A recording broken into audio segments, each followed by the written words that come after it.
Crystal clear, স্বচ্ছ কাচের আয়নার মতো পরিষ্কার বক্তব্য। যদি কোনো মাসআলায় কোরআন, সুন্নাহ, ইজমা, কিয়াস 4 দলিলের সরাসরি দলিল থাকে কোনো আপত্তি নাই, ইঙ্গিতেও যদি দলিল থাকে ওইটাকে বেদাত বলার ক্ষমতা কারো বাপের বেটার নাই। শাইখে চরমনাই যিনি এবং ওনার ভাই যিনি সংগঠনের নেতা, দেখলাম বিজয় দিবস সম্পর্কে মাথায় বিজয় দিবসের একটা টুপি লাগাইয়া দেখলাম বিজয় দিবসের খুশিতে বিজয় দিবস উদযাপন করে এবং মিছিল করছে বিজয় দিবসকে কেন্দ্র করে। আমি চিন্তা করলাম বিজয় হয়েছে 16 ডিসেম্বর 1971। কত? 1971 সালের বিজয়, ওইটারে স্মরণ করে 2023-এর যদি 16 ডিসেম্বর যদি মিছিল করা যায় বিজয় দিবসে, তো নবী 570 খ্রিস্টাব্দে 12ই রবিউল আউয়াল প্রসিদ্ধ মতে জন্ম নিয়েছে, সেই নবীর আনন্দে খুশিতে আতিশয্যে মিছিল করলে যদি এইটা যদি বেদাত হয়, বিজয় দিবস আরো বড় বেদাত। টঙ্গীর ইস্তেমায় যদি জমায়েত হওয়া যায়, নতুন সৃষ্ট 100-200 বছরও হয় নাই, ওইটা বেদাত না। বেদাত ঢুকছে সব ঈদে মিলাদুন নবীতে। নিজেরা বেদাত বলার আগে আগে নিজের দিকে দেখবেন যে আমার কি বেদাত আছে। যদি জুমার দিন আদম নবীর মিলাদ, আদম নবীর বার্থডে জুমার দিন, এটা যদি ঈদুল আজহা, ঈদুল ফিতর চেয়ে উত্তম হয়, আমার নবীর জন্মদিনটা ঈদুল আজহা, ঈদুল ফিতরের চেয়ে শাব্দিক অর্থে উত্তম হবে না? একজন মুমিন নবীর জন্মে খুশি হয়ে ঈমান নিয়ে মরতে পারলে আল্লাহ তার কবরে আযাবকে হালকা করে দিতে পারেন না? এই দলিল দিয়েছেন আল্লামা সুয়ুতি। ঈদে মিলাদুন নবীর দলিল যারা খুঁজে পান নাই, ঈদের দলিল যারা বলেন 2 ঈদের বাহিরে কোনো ঈদ নাই, বেদাত বলেন। আমরা বলবো স্পষ্ট আমাদের বক্তব্য, কোনো গোজামিল নাই, ক্রিস্টাল ক্লিয়ার, স্বচ্ছ কাচের আয়নার মতো পরিষ্কার বক্তব্য। যদি কোনো মাসআলায় কোরআন, সুন্নাহ, ইজমা, কিয়াস 4 দলিলের সরাসরি দলিল থাকে কোনো আপত্তি নাই, ইঙ্গিতেও যদি দলিল থাকে ওইটাকে বেদাত বলার ক্ষমতা কারো বাপের বেটার নাই। এই বক্তব্যটা আমি দিই না, 194 জন ইসলামিক স্কলার বক্তব্য দিয়েছেন। যদি সরাসরি দলিল নাও থাকে, ইশারা ইঙ্গিতে দলিল থাকে, তবুও এটাকে বেদাত বলার ক্ষমতা। ঈদের দলিল নেন কোরআন মাজিদ থেকে। কি থেকে? আরো জোরে বলেন, কি থেকে? সূরাতুল মায়েদা 14 নম্বর আয়াত, ক্বালা ঈসা ইবনে মারইয়াম আল্লাহুম্মা রাব্বানা আনজিল আলাইনা মাঈদাতাম মিনাস সামাই তাকুনু লানা ঈদান লিআউয়ালিনা ওয়া আখিরিনা। আল্লাহু আকবার বলেন। আমাদের পূর্ববর্তী ও পরবর্তী সকলের জন্য ঈদ স্বরূপ যেদিন আল্লাহর পক্ষ থেকে নবী ঈসা রুহুল্লাহর উম্মতের উপর আসমানি খাবার বনী ইসরায়েলের উপর নাজিল হয়েছিল, একটা খাবার, আসমানি খাদ্য নাজিল হওয়ার দিন, এটা যদি খুশির দিন হয়, খাবারের চেয়েও নবী কি বড় নিয়ামত নয়? লাকাদ মান্নাল্লাহু আলাল মুমিনিন, মুমিনদের কাছে বড় নিয়ামত। সেই নিয়ামত যখন আসলো আমার রাসূল, সেই নবীকে কেন্দ্র করে আমরা কি খুশি হতে পারি না? এটা শাব্দিক খুশি। কি খুশি? যদি বলেন পারবেন না, তাহলে এই যে সার্টিফিকেট পাইলেন, দাওরার সার্টিফিকেট পাওয়ার পরে শুকরানা মিলাদ যেই দলিলে জায়েজ, ওই ঈদ একই দলিলে জায়েজ।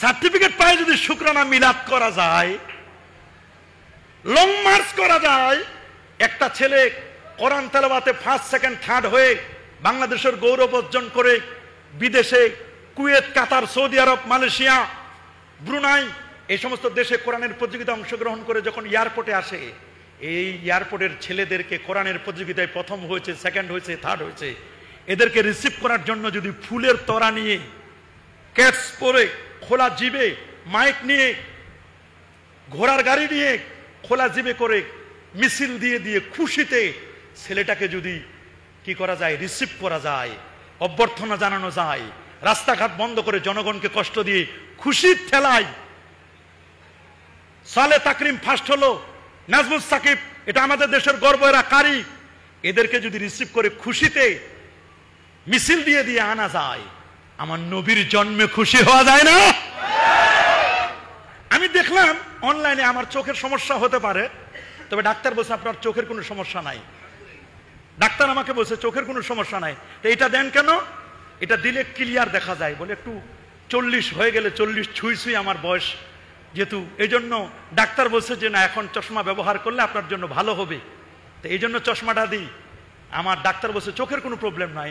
আমি দেখলাম চরমনার শাইখে চরমনায় যিনি এবং ওনার ভাই যিনি সংগঠনের নেতা, দেখলাম বিজয় দিবস সম্পর্কে মাথায় বিজয় দিবসের একটা টুপি লাগাইয়া দেখলাম বিজয় দিবসের খুশিতে বিজয় দিবস উদযাপন করে এবং মিছিল করছে বিজয় দিবসকে কেন্দ্র করে। আমি চিন্তা করলাম বিজয় হয়েছে 16 ডিসেম্বর 1971। কত? 1971 সালের বিজয়। ওইটারে স্মরণ করে 2023-এর যদি 16 ডিসেম্বর যদি মিছিল করা যায় বিজয় দিবসে, নবী 570 খ্রিস্টাব্দে 12ই রবিউল আউয়াল প্রসিদ্ধ মতে জন্ম নিয়েছে, সেই নবীর আনন্দে খুশিতে আতিশয্যে মিছিল করলে যদি এইটা যদি বেদাত হয়, বিজয় দিবস আরো বড় বেদাত। বেদাত খালি আমাদেরটা, নিজের বেলায় 16 আনা, আমাদের বেলায় কেন কানা? নিজের বেলায় কি 16 আনা আর আমাদের বেলায় কি কানা কানা কানা। টঙ্গীর ইস্তেমায় যদি জমায়েত হওয়া যায়, নদীর পারে লাঠি নিয়ে মারামারি করা যায়, নতুন সৃষ্ট 100-200 বছরও হয় নাই, ওইটা বেদাত না। বেদাত ঢুকছে সব ঈদে মিলাদুন্নবীতে। কথা বলেন, সব কি ঈদে মিলাদুন্নবীর বেদাত? ওই যে খুঁজে পায় না বেদাত সব ঈদে মিলাদুন্নবীতে, নবীজিকে কেন্দ্র করে সব বেদাত। কথা বলেন না কেন? যেদিন বড় বড় নেতারা জেলখানা থেকে বের হয়, হয় না? কথা বলেন না কেন? হয়। নেতাদেরকে ফুলের তোড়া দিয়ে খুশিতে আগায় আনার জন্য যায়, যায় না?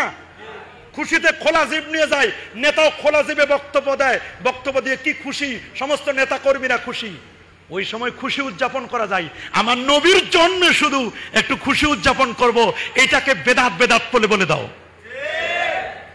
নিজেরা বেদাত বলার আগে আগে নিজের দিকে দেখবেন যে আমার কি বেদাত আছে।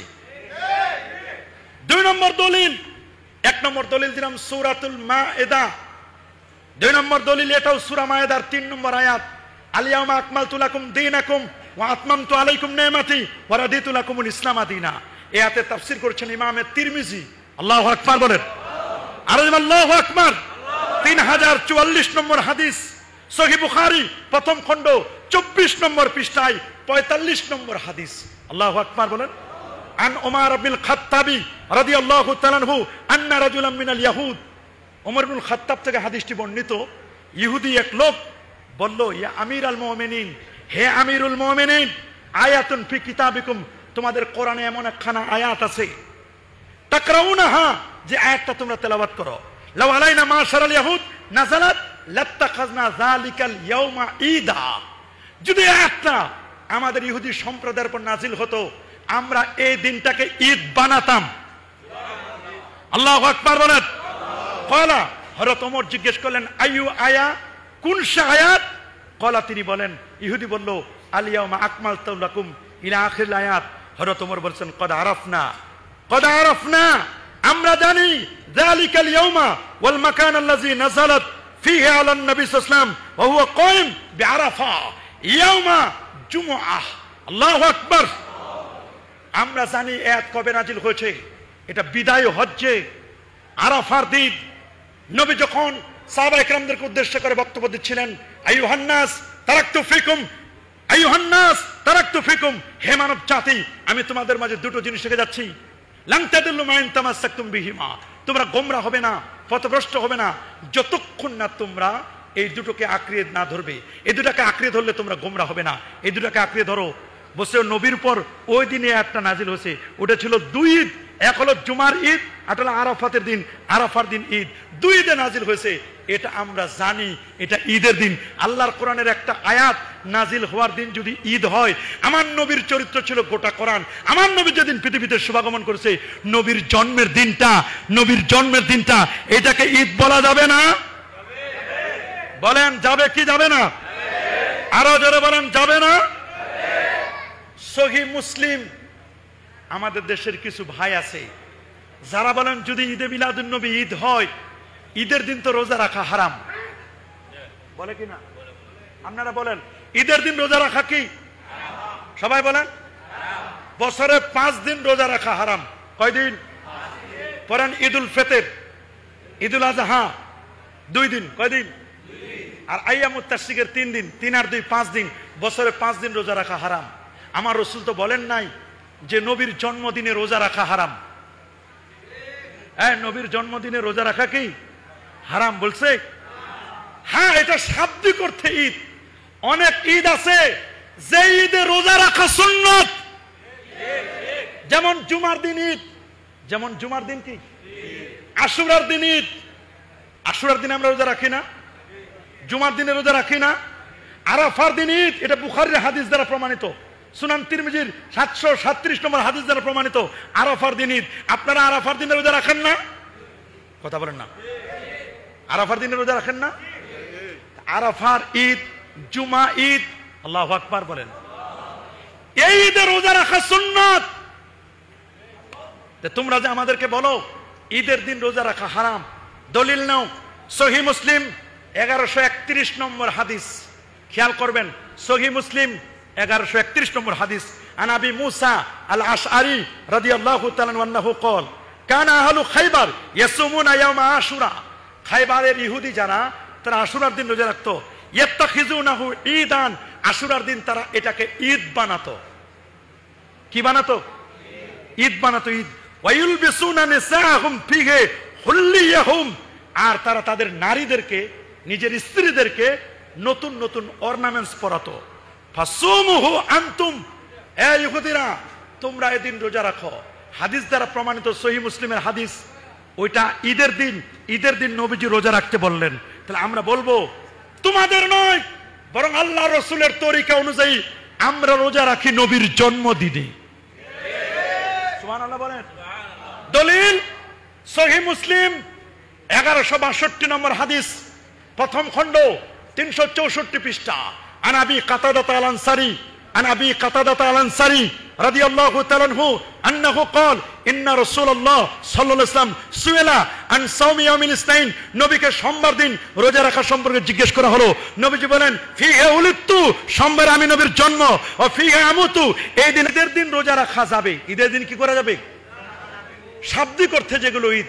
আরেকটি দলিল আমরা দিব যে 2 ঈদের বাহিরে আরো অনেকগুলো ঈদ আছে, আছে না? সুনান ইবনে মাজাহ 1064 নম্বর হাদিস। আন আবি লুবাবাতা রাদিয়াল্লাহু তাআলা আনহু, আবু লুবাবা থেকে হাদিসটি বর্ণিত। ইবনে আব্দুল মুনজির বর্ণনা করেছেন, আল্লাহর হাবিব বলেন ইন্না ইয়াউমাল জুমাতি সাইয়্যিদুল আইয়াম, নিশ্চয় জুমার দিন সপ্তাহের শ্রেষ্ঠতম দিন। ও ওয়া আফজালু ওয়া আযমু মিন ঈদিল আযহা ওয়া ঈদিল ফিতর, জুমার দিন ঈদুল আযহা, ঈদুল ফিতরের চেয়ে উত্তম। কারণ কি? ফিহি খামসু খিলাল, 5টি বৈশিষ্ট্য আছে। নাম্বার 1, ফিহি খালাকাল্লাহু আদম, জুমার দিন ঈদুল আযহা, ঈদুল ফিতরের চেয়ে উত্তম। এদিনে আদম নবীর সৃষ্টি, আদম নবীকে জান্নাত থেকে দুনিয়াতে পাঠালেন, আদম নবীর ইন্তেকাল, এবং এদিনে কিয়ামত সংঘটিত হবে, এবং এদিনে বান্দা আল্লাহর কাছে যা চাইবে আল্লাহ তাই কবুল করবেন। আল্লাহু আকবার। যদি জুমার দিন আদম নবীর মিলাদ, আদম নবীর বার্থডে জুমার দিন, এটা যদি ঈদুল আযহা, ঈদুল ফিতরের চেয়ে উত্তম হয়, আমার নবীর জন্মদিনটা ঈদুল আযহা, ঈদুল ফিতরের চেয়ে শাব্দিক অর্থে উত্তম হবে না? শেষ কথা, কোরআন মাজিদে দলিল আছে। দলিল আমরা দেই নাই, যুগশ্রেষ্ঠ মুস্তাহিদ ইমামগণ দিয়েছেন। দলিল দিয়েছেন সূরা ইব্রাহিমের 5 নম্বর আয়াত, ওয়া যাক্কিরহুম বিআইয়ামিল্লাহ, নবীর জন্মদিনকে আইয়ামিল্লাহ বলেছেন সাইয়্যিদ হাওয়া, তিনি বলেছেন। 2 নম্বর দলিল সূরা ইউনূসের 58 নম্বর আয়াত, কুল বিফাদলিল্লাহ, যেটি আমরা আলোচনা করেছি। 3 নম্বর দলিল সূরাতুল হুদের 120 নম্বর আয়াত, ওয়া কুল্লান নাকুসু আলাইকা মিন আম্বাই রাসূল মা নুসাব্বিতু বিহি ফুয়াদাক। এই 3টা দলিল আমরা দিয়ে গেলাম কোরআনুল কারীম থেকে। এই দলিল আমরা দেই নাই, যুগশ্রেষ্ঠ ইমামরা দলিল দিয়েছেন। আর অনেকগুলো আয়াত রয়েছে, ওয়াইজা খাযাল্লাহু মিসাকান নাবিন, সূরা আলে ইমরানের 81-82 নম্বর আয়াত সহ এই আয়াতগুলো প্রমাণ করে নবীর ঈদে মিলাদুন নবী ইশারাতান প্রমাণিত। সুবহানাল্লাহ বলেন। হাদিস সহিহ বুখারী থেকে 2টা হাদিস আমরা শুধু ইঙ্গিত দিয়ে যাব। একটা হলো 4802 নম্বর হাদিস, যেটা আশুরার হাদিস। ইমাম ইবনু হাজার আসকালানি 852 হিজরি আলেম, ইমাম সাখাবী 902 হিজরি আলেম আল আজবিবাতুল মারদিয়াত 1117 1118 তৃতীয় খণ্ডের এই কিতাবের মধ্যে বলে দিয়েছেন যে নবীর ঈদে মিলাদুন নবীর দলিল আশুরার হাদিসটা, এর চেয়ে বড় দলিল আর কিছুই হতে পারে না। আর দ্বিতীয় আরেকটা হাদিস সহিহ বুখারীর 5101 নম্বর দলিল, যেটা হচ্ছে ক্বালা উরওয়াতু, উরওয়া বলেন কাট্টা কাফের আবু লাহাব নবীর জন্মে খুশি হয়ে আনন্দে আতিশয্যে দাসী আজাদ করার কারণে আবু লাহাব কাফেরের কবর আজাব যদি হালকা হয়, একজন মুমিন নবীর জন্মে খুশি হয়ে ঈমান নিয়ে মরতে পারলে আল্লাহ তার কবর আজাবকে হালকা করে দিতে পারেন না? এই দলিল দিয়েছেন আল্লামা সুয়ুতি 911 হিজরি আলেম হুসনুল মাকসিদ ফি আমালিল মাউলিদ। আর আমলে দেখাই দিয়েছেন শাহুল্লাহ মুহাদ্দিস দেহলভী রহমাতুল্লাহ আব্বাজান শাহ আব্দুর রহিম দেহলভী।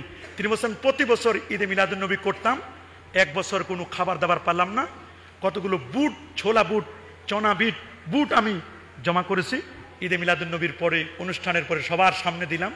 রাতের বেলা স্বপ্ন দেখি আল্লাহ নবীর সামনে সাহাবায়ে কেরাম বসা, যে বুটগুলো তাবারুক হিসেবে দিয়েছিলাম সব বুটগুলো দিয়ে সবার সামনে নবীর সামনে এগুলো খাচ্ছেন এরা। আল্লাহু আকবার। সুতরাং এটা নিয়ে কেউ দ্বন্দ্ব কলহ এগুলো কেউ করবেন না। আল্লাহ আমাদের সবাইকে কবুল করুন। আমি হুজুরকে বসায় রেখে এত বড় বেয়াদবি করব না, যেটুকু করেছি এই বেয়াদবির জন্য হুজুরের কাছে আমি ক্ষমা যাচ্ছি। আল্লাহ সবাইকে কবুল করুন।